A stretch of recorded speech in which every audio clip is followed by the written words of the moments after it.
আসসালামু আলাইকুম, কেমন আছেন আপনারা সবাই? আশা করি ভালো আছেন। তো গতকালকে একটা ভিডিও দিয়েছিলাম আপনাদের উদ্দেশ্যে যে আমার বাড়িতে যাওয়া হবে কিনা আজকে। তো সেদিনই কিন্তু যাওয়া হয়েছিল। আমি যে ব্যাগ গুছিয়ে রেখেছিলাম যে যাওয়া হয় কি হয় না, তারপরও ব্যাগ গুছিয়ে রেখেছি যেহেতু কোরবানির ঈদ সামনে, যেতেই হবে। আর বাচ্চারাও কান্নাকাটি শুরু করছে, মানে আজকেই যেতে হবে। তো ওদের কথা ভেবে ওদের কান্নাকাটি থামানোর জন্য তো পরে শেষ পর্যন্ত কাজ শেষ করতে পেরেছি, তাই ওই দিনই চলে গেছিলাম।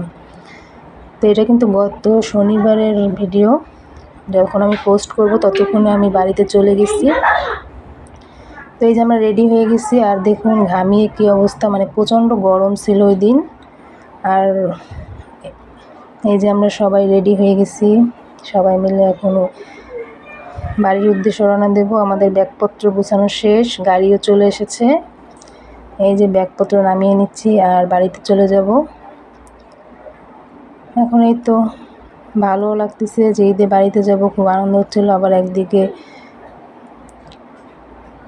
একটু হচ্ছিল, মানে ভয় হচ্ছিল যে বাড়িতে গিয়ে কী অবস্থা দেখবো ঘর বাড়ির, মানে অনেক দিন যাবত যাওয়া হয় না। তো মানে যেহেতু বাসায় থাকি না, বাড়িতে থাকি না, আমি শিবচরে থাকি, তো বাড়িতে গেলে অনেক অবস্থা খারাপ থাকে।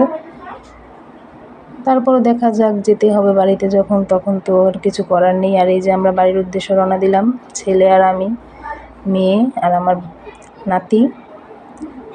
তো সবাইকে নিয়ে বাড়িতে যাচ্ছি, আপনারাও আপনাদেরকেও সঙ্গে করে নিয়ে যাচ্ছি, আপনারা আমাদের সাথে থাকবেন।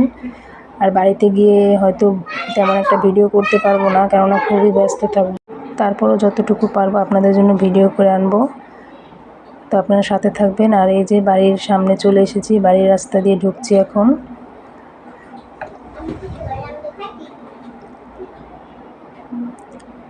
তো ছেলে মেয়ে তো খুবই খুশি, নিজেদের বাড়িতে এসেছে ঈদ করার জন্য। আর আমাদের গরু এখনও বাড়িতে আনেনি, পরে আনবে। তো এটা ছিল গত শনিবারের ভিডিও। আমি একটু পোস্ট করতে দেরি হয়ে গেছে, কেননা বাড়িতে আসলে অনেক কাজ থাকে, কাজের ফাঁকে আর ভিডিও এডিট করতে পারিনি, একটু দেরি হয়ে গেছে। তো এই যে আমার ঘর, ছোট্ট ঘর, বাড়িতে চলে এসেছি বাড়ির সামনে। আমার ঘরটা খুবই ছোট, তেমন কিছু নেই ঘরের মধ্যে, যেহেতু আমরা শিবচরে থাকি তো বাড়িতে থাকা হয় না, তেমন কিছু নাই। ছোট ঘরের মধ্যে, ছোট ঘর হলেও আলহামদুলিল্লাহ, মানে অনেক শান্তি নিজের বাড়িতে, শান্তি অন্যরকম, খুবই ভালো লাগে। তো আমরা এই যে গাড়ি থেকে নামছি, আর এখন আমার ঘরটার ভিতরে ঢুকে দেখি কি অবস্থা। তো দেখুন আমার ঘরের ভিতরে কি অবস্থা, খুবই খারাপ অবস্থা। তারপরও একটা লোক দিয়ে কোনো রকম ঝাড়ু দিয়ে রেখেছিলাম, এরপর আমাকে ঝাড় দিতে হবে। তো এখন এই যে দেখুন আমার ঘরে তেমন কোনো ফার্নিচার নেই, টুকটাক আছে, যা আছে তাও আলহামদুলিল্লাহ। আর আমার ঘরটা খুবই ছোট্ট।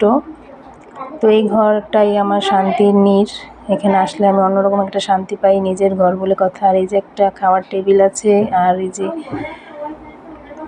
চুলা, বেসিন, তারপর ওইটা হচ্ছে আমার অ্যাটাচ বাথরুম। আর উপরে এই যে সিঁড়ি দিয়ে, মানে এটাকে কি বলেন আপনারা আমি জানি না, এটাকে আমরা হাপার বলি, মানে দোতলা ঘর।